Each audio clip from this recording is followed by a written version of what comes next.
हरियाणा सरकार की दीनदयाल उपाध्याय अंत्योदय परिवार सुरक्षा योजना राज्य के जरूरतमंद परिवारों के लिए संबल का आधार बन रही है। इस योजना के तहत मुख्यमंत्री ने 2020 अंत्योदय परिवारों को राहत की राशि के रूप में 76 करोड़ रुपए सीधे उनके बैंक खातों में हस्तांतरित किए।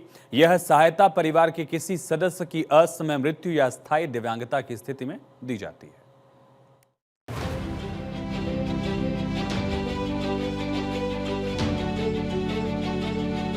मुख्यमंत्री नायब सिंह सैनी ने कहा कि सरकार का दायित्व है कि वो अपने नागरिकों के कठिन समय में परिवार के साथ खड़ी हो। मुख्यमंत्री ने 2020 अंत्योदय परिवारों को राहत राशि के रूप में 76 करोड़ रुपए सीधे उनके खाते में ट्रांसफर किए। ये सहायता परिवार के किसी सदस्य की असमय मृत्यु या स्थायी दिव्यांगता की स्थिति में दी जाती है। इसी सोच के तहत ये योजना ऐसे परिवारों को आर्थिक सुरक्षा प्रदान करती है जिनकी वार्षिक आय 1,80,000 रुपए तक है। उन्होंने बताया कि दयालु योजना 1 अप्रैल 2023 से लागू है। अब तक 36,651 परिवारों को कुल 1,380 करोड़ रुपए की सहायता राशि दी जा चुकी है। उन्होंने बताया कि योजना के तहत 1,80,000 रुपए तक वार्षिक आय वाले परिवारों के 6 वर्ष से 60 वर्ष तक की आयु के सदस्य की मृत्यु या दिव्यांग होने पर 5 लाख रुपए तक की आर्थिक सहायता प्रदान की जाती है। पिछले दिनों मैंने इस योजना के तहत लगभग 118 करोड़ रुपया वो भेजने का काम किया था। आज जैसा मैंने बताया भी है कि 76 करोड़ रुपया आज भेजा गया है। इसके तहत 1,80,000 रुपये तक वार्षिक आय वाले परिवार के सदस्य की अगर मृत्यु होने पर या दिव्यांग होने पर उसको 5 लाख रुपए तक की आर्थिक सहायता दी जाती है। मुख्यमंत्री ने बताया कि हरियाणा के सड़क ढांचे को नई गति देने के उद्देश्य से प्रधानमंत्री नरेंद्र मोदी 17 अगस्त को प्रदेश को 2 बड़ी सड़क परियोजनाओं की सौगात देंगे।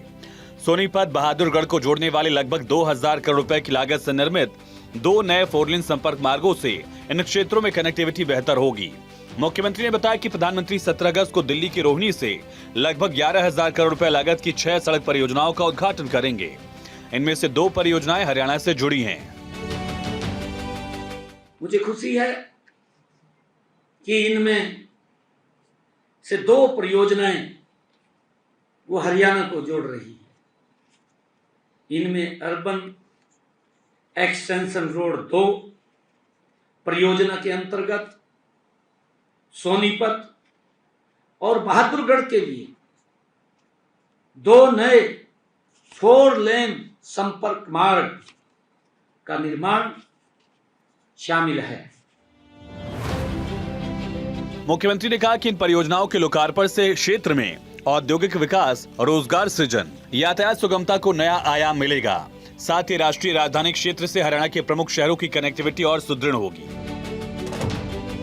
मुख्यमंत्री ने कहा कि प्रधानमंत्री द्वारा दिए जा रहे उपहार हरियाणा की प्रगति यात्रा में मील का पत्थर साबित होंगे। मैं देश के यशस्वी प्रधानमंत्री परमादरणीय नरेंद्र मोदी जी का आभारी हूं कि उन्होंने बड़ी बड़ी परियोजनाओं की स्वीकृति देते हुए हरियाणा का विशेष ध्यान रखा है, क्योंकि मोदी जी हरियाणा से बड़ा प्रेम करते हैं, यहाँ के लोगों से प्यार करते हैं। मैं हरियाणा के 2,80,00,000 लोगों की तरफ से आदरणीय प्रधानमंत्री का सहृदय धन्यवाद करता हूं। मुख्यमंत्री ने पूर्व प्रधानमंत्री स्वर्गीय अटल बिहारी वाजपेयी की पुण्यतिथि पर उन्हें नमन करते हुए कहा कि अटल बिहारी वाजपेयी ने राजनीति के मायनों को बदला। वो लंबे समय तक विपक्ष में रहे, लेकिन विपक्ष में रहते हुए भी उन्होंने राजनीति की शालीनता को बनाए रखा। कि देश के यशस्वी प्रधानमंत्री रहे और जिन्होंने राजनीति के मायनों को बदला है, लंबे समय तक चाहे विपक्ष में रहे हैं,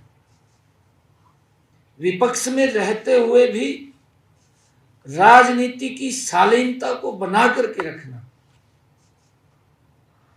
विपक्ष में रहते हुए अगर सरकार कोई जनता की आवाज के विरुद्ध काम करती थी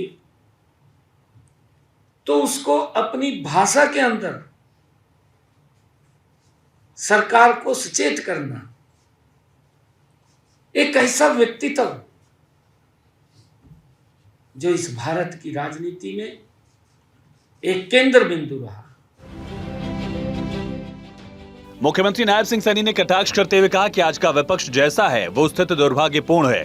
कांग्रेस के नेता अटल बिहारी वाजपेयी की जीवनी को पढ़ें, उनकी जीवनी को समझें। जिस प्रकार अटल बिहारी वाजपेयी लोकसभा में विपक्ष की आवाज बनकर उनका पक्ष रखते थे, कांग्रेस को उनके इस व्यवहार आचरण से सीखना चाहिए।